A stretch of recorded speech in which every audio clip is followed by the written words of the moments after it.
What's up, everybody? Hyper's Homestead and Adventure with some 125-pound puppies. They are not even a year and a half old yet, and but he's a monster. She's about 70 pounds. He's about 125, and but we have a snowstorm coming, and I'm trying to get prepped for everything that's going on and making sure that we are ready for the snowstorm. I have all the food and the water and the hay up here, but it's going to be a challenge. I know the water's going to freeze, and my side-by-side wheel bearing went out. So I'll have to get out the old trusty red sled and throw some water on the back of it and pull it back through the woods like I did the last time the big snowstorm came and the side-by-side got stuck. Maybe one day I'll either have a road or a side-by-side that all-wheel drive works all the time and everything else is fixed in it. But hey, Homesteading Adventures, we're rocking it out. Mind over matter. You don't mind, it don't matter. Bring it on, because we're going to have a good time. Woo-woo!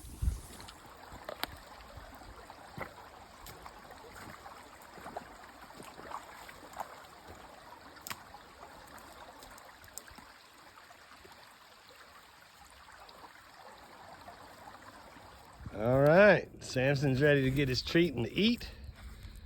And the goats want to get fed their hay. Miss Delilah's coming in from her back security. All right, kids. Let's get some dog food going. Where's your dog bowls at? Oh, there's one. Where's the other one at? There's one.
You ready to eat, Bubba?